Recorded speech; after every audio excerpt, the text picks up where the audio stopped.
Welcome to నా style recipes Telugu. ఈరోజు recipe వచ్చేసి కోడిగుడ్డు పులుసు ఎలా చేయాలో ఈజీ ప్రాసెస్లో చూద్దాం. ప్లీజ్ లైక్ చేయండి, షేర్ చేయండి, సబ్స్క్రైబ్ చేసుకోండి.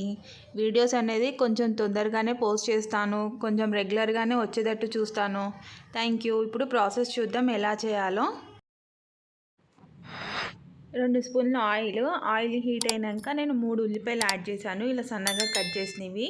2-3 పచ్చిమిరపకాయలు ఇలా చీల్చినవి. ఇవి కొంచెం కలర్ చేంజ్ అవ్వాలి.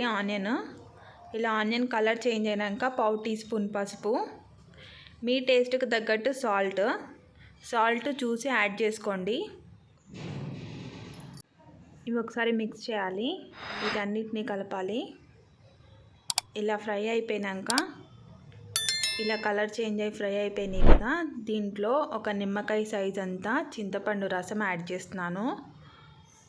చింతపండు ఎక్కువగా పుల్లగా ఉంటే చూసి యాడ్ చేసుకోండి. ఇది నిమ్మకాయ సైజ్ అంతా ఉన్న చింతపండు రసం. ఒకసారి మిక్స్ చేస్తున్నాను. కారం 1 స్పూన్ కారం యాడ్ చేశాను, 1 గ్లాస్ వాటర్. ఇప్పుడు వీటన్నిటిని బాగా మిక్స్ చేయాలి.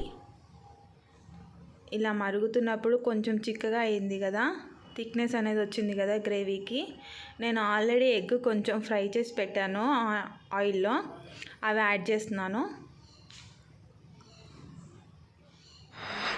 ఈ మొత్తం యాడ్ చేశాను ఎగ్స్ అనేవి. ఇప్పుడు మూత పెట్టేసి ఒక 5 మినిట్స్ అయితే సరిపోతుంది.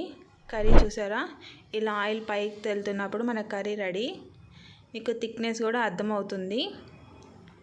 చాలా ఈజీగా అయిపోతుంది. కొంచెం కొత్తిమీర యాడ్ చేస్తున్నాను, చాలా ఈజీగా అయిపోతుంది. టేస్ట్ కూడా చాలా బాగుంటుంది. ఎలాంటి మసాలాలు యాడ్ చేయకుండా ఇలా ఎగ్ కర్రీ సింపుల్గా చేసేయండి.